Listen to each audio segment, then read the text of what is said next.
आज हिंदुस्तान के पहले वजीर तालीम मौलाना अबुल कलाम आज़ाद का यौम पैदाइश है।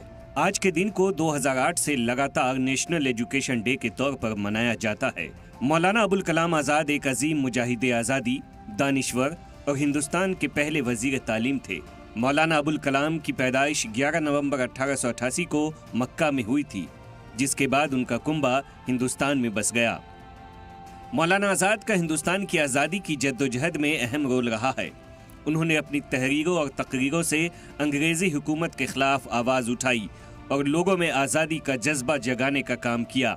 आज़ाद ने अल हिलाल और अल बलाग जैसे मैगज़ीन निकाले, जिनके ज़रिए से उन्होंने अंग्रेज़ी हुकूमत की पॉलिसियों की जमकर तनकीद की और हिंदुस्तानी अवाम को जद्दोजहद आज़ादी से जोड़ने का काम किया। वो महात्मा गांधी के नज़रियात से मुतासिर थे और कई तहरीकों जैसे नन कोऑपरेशन मूवमेंट और क्विट इंडिया मूवमेंट में अहम रोल अदा किया।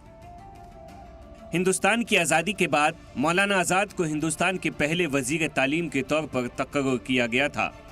1947 से 1958 तक इस ओहदे पर रहते हुए उन्होंने हिंदुस्तानी निज़ाम तालीम को मजबूत करने के लिए कई अहम कदम उठाए।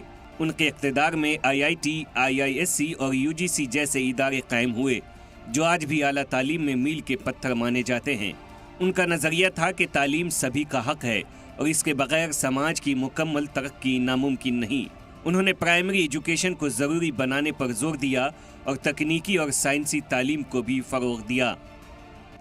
तालीम के मैदान में मौलाना आज़ाद की खिदमात को खिराज तहसीन पेश करने के लिए ही हर साल 11 नवंबर को नेशनल एजुकेशन डे के तौर पर मनाया जाता है।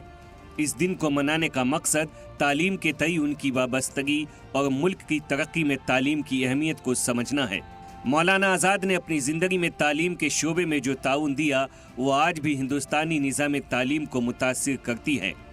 उनकी कोशिशों से कायम इदारे और पॉलिसियाँ तालीम को आवाम तक पहुँचाने में मददगार साबित हुई हैं। मौलाना अबुल कलाम आज़ाद का ताउन तहरीक आज़ादी से कहीं आगे तक गया। एक तालीम याफ्ता, सेकुलर और मुत्तहिद हिंदुस्तान के लिए उनकी अप्रोच कई मायनों में मुल्क की तरक्की को शक्ल दे रही है। उनकी सोच थी कि तालीम सभी का हक है और इसके बिना समाज का पूरी तरक्की मुमकिन नहीं है। सलाम टीवी के लिए नदीम अहमद की रिपोर्ट।